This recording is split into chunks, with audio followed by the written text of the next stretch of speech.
Hello everyone, स्वागत है आप सभी का टीचिंग संस्था में। और इसके पहले मैंने जितनी भी करंट अफेयर की क्लास करवाई वो सारी कंप्लीट हो चुकी है। 34 क्लास मैंने करवा दी है, सब के सब मैंने कंप्लीट कर दिए हैं। जिन्होंने देखा है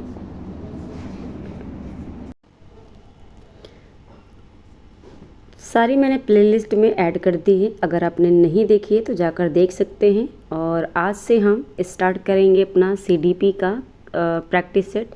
इसके पहले मैंने आपको करवा दिया था CTET में SST का मैंने कंप्लीट करवा दिया था, जितना प्रैक्टिस सेट था आपका प्रीवियस ईयर का। उसके बाद मैंने स्टार्ट किया आपका करंट अफेयर भी मैंने कंप्लीट करवा दिए हैं। तो आप किसी भी पेपर के लिए आप करंट अफेयर पढ़ना चाहते हैं तो आप पढ़ सकते हैं जाकर वहाँ से। इस पीढ़ी की पूरी मैंने कंप्लीट करवा दी है, ठीक है ना, 2023 से लेके 2024 तक का पूरा। उसके बाद अब हम स्टार्ट करेंगे SST का और ये आपका CDP का। और CDP में मैं बात करूँ तो इसमें भी आपका प्रैक्टिस सेट जितना है वो कंप्लीट कराने के बाद हम चलेंगे हिंदी पे, ठीक है ना। तो शुरुआत करते हैं आज के सेशन की। और जुलाई में आपका पेपर होने वाला है और ये भी आप जानते हैं कि सुपर टेट का भी आपका वैकेंसी देखने को मिल जाएगा, तो तैयारी में लगे रहिए।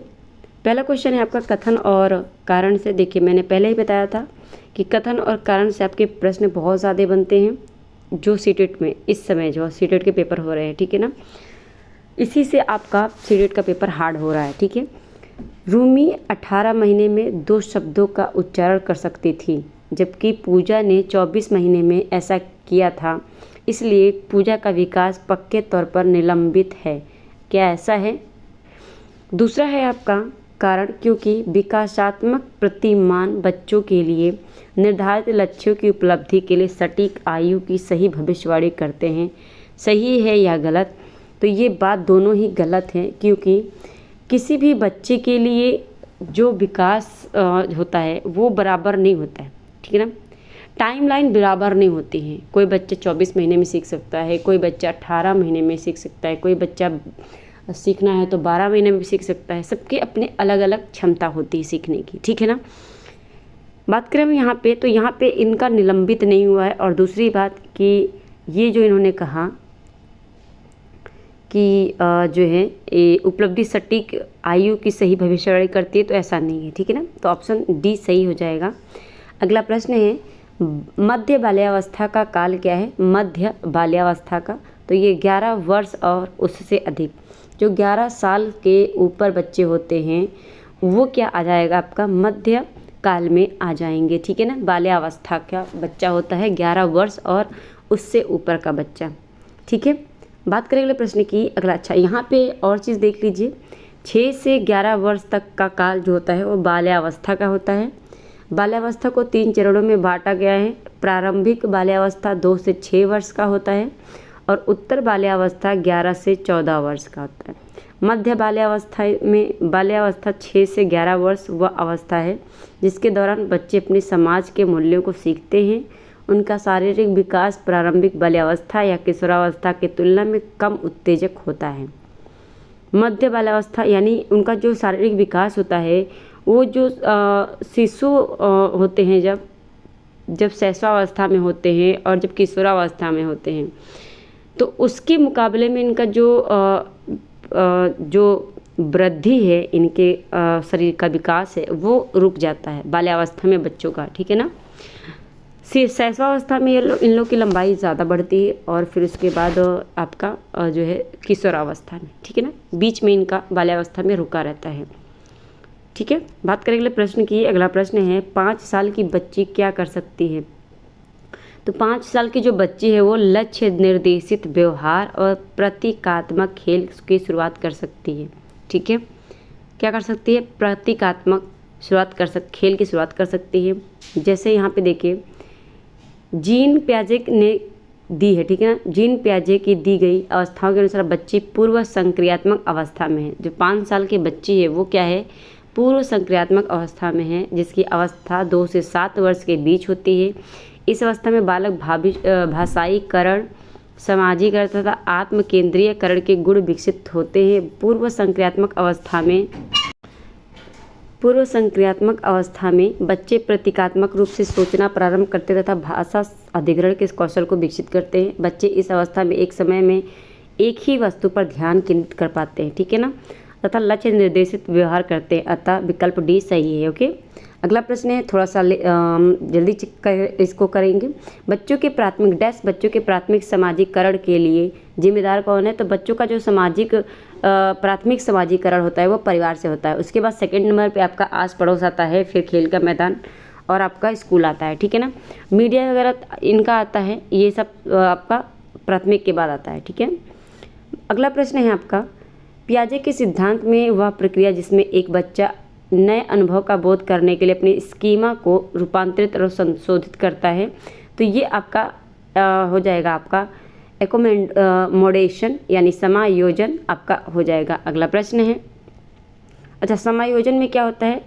समायोजन ये इसमें बच्चा क्या करता है, अपने अनुभव का बोध करने के लिए स्कीमा को रूपांतरित और संशोधित करता है, समायोजित कर लेता है इसको अपने में, ठीक है ना। और पियाजे के अनुसार समायोजन तब होता है जब हम जो पहले से जानते हैं उसे संशोधित करते हैं ताकि नई जानकारी बेहतर तरीके से समाहित हो सके। तो हम जो कुछ जानते हैं उसमें ही नई जानकारी को ऐड कर लेते हैं, वही क्या होता है आपका समायोजन हो जाता है, ठीक है ना। बात करें अगले प्रश्न की। अगला प्रश्न है, अफसा आलू की एक चिप्स को दिखाते हुए कहती है कि तितली, आलू के एक चिप्स को देखते हुए कहती है वो तितली। जीन पियाजे के अनुसार इस प्रकार का प्रतीकात्मक विचार किस अवस्था की विशेषता है? तो ये पूर्व संक्रियात्मक प्री ऑपरेशनल स्टेज की बात है, ठीक है ना। अगला प्रश्न है, लेव वाइगोत्स्की निम्नलिखित में से किन कारकों को बच्चों के संज्ञानात्मक विकास के लिए मानते हैं? तो बच्चों के संज्ञानात्मक विकास में संस्कृति और भाषा ये जरूरी है लेव वाइगोत्स्की के अनुसार, ठीक है ना, संस्कृति और भाषा। तो ऑप्शन ए और बी सही हो जाएगा। अगला प्रश्न है, लेव वाइगोत्स्की का समाजशास्त्रीय सिद्धांत शिक्षण अधिगम के लिए किस पर बल देता है? तो ये देता है सहकर्मी बातचीत और पाठ पर, ठीक है। इसके फोल्डिंग की बात किसने की है? लेव वाइगोत्स्की ने, ठीक है। अगला बात है आपका अगला क्वेश्चन, एक बाल केंद्रित कक्षा कक्ष में शिक्षक है, तो एक बाल केंद्रित कक्षा कक्ष में शिक्षक क्या है? तो शिक्षक एक अधिगम को बढ़ावा देने के लिए एक सहयोगात्मक कक्षा संस्कृति का निर्माण करता है। ओके, अगला प्रश्न है, उस तर्क की पहचान करें जो लॉरेंस कोहलबर्ग के नैतिक विकास के सिद्धांत में सामाजिक अनुबंध अभिविन्यास के चरण को रेखांकित करता है। तो इसमें जो है आपका ये क्या हो जाएगा, मानव उद्देश्य को आगे बढ़ाने के लिए कानून और नियम लचीले उपकरण, ये आपका हो जाएगा लॉरेंस कोहलबर्ग के अनुसार। अगला प्रश्न है, हार्वर्ड गार्डनर बहुबुद्धि सिद्धांत के अनुसार बुद्धि वाले व्यक्ति अमूर्त विचार के साथ कार्य कर पाते हैं तथा प्रतीकों का हेर फेर कर समस्या समाधान कर पाते हैं। तो ये कब? ये इसमें तर्कशास्त्रीय गणितीय, ठीक है ना, तर्कशास्त्रीय गणितीय में बात करें अगले प्रश्न की। अगला प्रश्न है, भारत में अधिकांश कक्षाएं बहुभाषी हैं और इसे शिक्षक द्वारा डैश के रूप में देखना चाहिए। शिक्षक के द्वारा समस्या के नहीं, बोझ नहीं, बाधा नहीं, संसाधन के रूप में देखना चाहिए। ओके, अगला प्रश्न है, एक शिक्षक हमेशा लड़कों को फर्नीचर को हिलाने जैसे कार्य करने के लिए कहता है और लड़कियों को कक्षा को साफ सुथरा रखने के लिए। यह धारणा उपयुक्त नहीं है क्योंकि यह रूढ़िबद्धता को क्या करता है, ये स्टीरियोटाइप जो जेंडर होता है उसको बढ़ावा दे रहा है, ठीक है। बात करें अगले प्रश्न की। अगला प्रश्न है, आकलन के संदर्भ में राष्ट्रीय शिक्षा नीति 2020 प्रस्तावित करती है, तो ये क्या करती है, testing of higher order skills such as analysis and critical thinking, विश्लेषण और आलोचनात्मक सोच जैसे उच्च क्रम के कौशल का परीक्षण। ओके, अगला प्रश्न है, एक शिक्षिका अपनी कक्षा में व्यक्तिगत भिन्नताओं का अर्थपूर्ण ढंग से किस प्रकार ध्यान में रख सकती है? तो वो रखती है यह स्वीकार करके कि भिन्नताओं का अर्थ अभाव नहीं है, ठीक है ना, अभाव नहीं है। अगला प्रश्न है, समावेशी शिक्षा में किसकी आवश्यकता है? तो समावेशी शिक्षा में सीखने का अनुकूल माहौल होना चाहिए, ठीक है, ये ज़रूरी है। बात करें अगले प्रश्न की। अगला प्रश्न है, वो विद्यार्थी जिनमें ध्यान न्यूनता अतिक्रियाशीलता विकार है उनकी पहचान किस क्षेत्र में उनके सामने आने वाली चुनौतियों से की जाती है? तो इसमें आपका हो जाएगा, ये हो जाएगा आपका किसी दिए गए कार्य को लंबे समय तक जारी रखना। ठीक है। अगला प्रश्न है, वो विद्यार्थी जिन्हें पठन क्षेत्र में अधिगम कठिनाई होती है उनके सफल समायोजन के लिए निम्न में से किसकी आवश्यकता होती है? तो उनको भाषा विषयों से उचित छूट की आवश्यकता होती है। अगला प्रश्न है, उपकरणों और सहायक तकनीकों की पहचान को अनुकूलित करने से निम्नलिखित में से किसके समावेशन में मदद मिलेगी? तो ये उनको मिलेगी वो विद्यार्थी जो दृष्टिबाधित होते हैं, वो विद्यार्थी जो जिन्हें ध्यान न्यूनता अतिक्रियाशीलता विकार होती है, वे विद्यार्थी जिन्हें प्रमस्तिष्कीय घात होता है, असाधारण प्रतिभा वाले छात्र, यानी सभी हो जाएंगे आपके पॉजिटिव सारी बातें हैं। आपको पॉजिटिव अगर क्वेश्चन पूछ रहा है तो आप पॉजिटिव ही आंसर देंगे। ठीक है। अगर आप पॉजिटिव आंसर देते हैं तो आपका क्वेश्चन सही हो जाएगा। अगला प्रश्न है, निम्नलिखित में से कौन सा विकल्प दिए गए दिव्यांगता और संबंधित विद्यार्थियों के समायोजन हेतु यथोचित संयोजन रणनीति का सही युग्म है? तो ये आपका हो जाएगा सहनशीलता, आपका यहाँ पे हो जाएगा वाक हानि, धैर्य दिखाना और प्रतिक्रिया देने के लिए पर्याप्त समय देना चाहिए। ठीक है ना।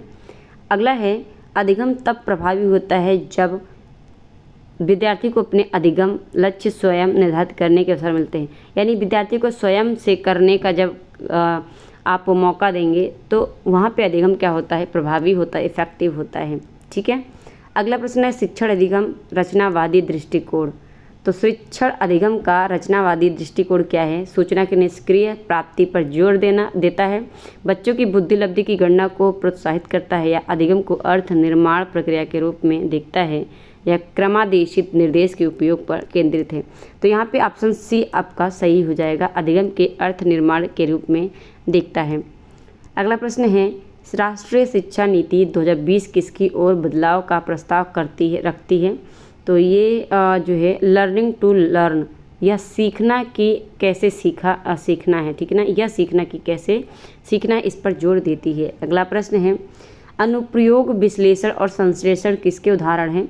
तो ये उच्च क्रम चिंतन कौशल के उदाहरण हैं। ठीक है, उच्च क्रम चिंतन के।